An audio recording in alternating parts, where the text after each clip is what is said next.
दुख धुंध उपादम जीव बंधे, समर्थ की नहीं उपासा है। ये नेमी धर्मी धर्म धाम फेरे कर, साध संगत को हासा है। क्या बताते हैं कि दुख धुंध उपाद में जीव बंधे, समर्थ की नहीं उपासा है, यानी समर्थ भगवान की, सर्वशक्तिमान की ये पूजा नहीं कर रहे, इसलिए ये साधना करते हुए भी दुखी ही रहते हैं, क्योंकि किए हुए कर्म का फल ही आपको प्राप्त होता है। और जब आप पूर्ण परमात्मा कबीर जी की शरण में आ जाओगे, फिर आपके पाप कर्म प्रारब्ध के आपको भोगने नहीं पड़ेंगे। पुण्यात्माओं, अभी तक हमें ये तत्व ज्ञान प्राप्त हुआ नहीं, और लोकवेद के आधार से हमने एक के बात सुन रखी थी कि जिसे कर्म करेगा वो भोगने पड़ेंगे।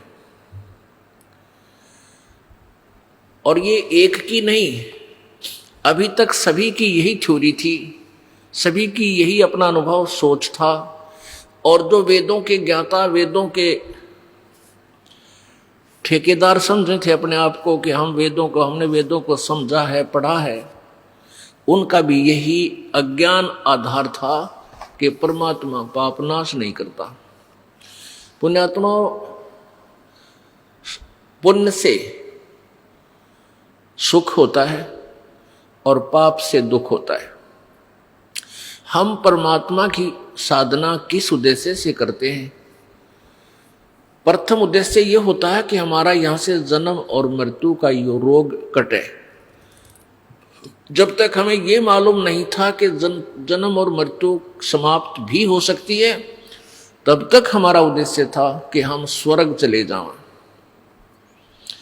दूसरा उद्देश्य ये था कि हे भगवान, हमारा परिवार सुखी रहे, हमारा शरीर सुखी रहे, स्वस्थ रहे, हमारे ऊपर कोई आपदा ना आवे। सभी इसी उद्देश्य से परमात्मा की भक्ति करते हैं। और साधना करते करते भी आपत्तियां ज्यों की त्यों आती हैं।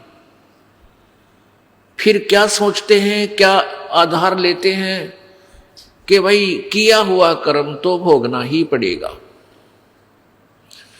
जो प्रारब्ध में लिखा गया है वो तो भोगना ही पड़ेगा, उसका कोई विकल्प नहीं है।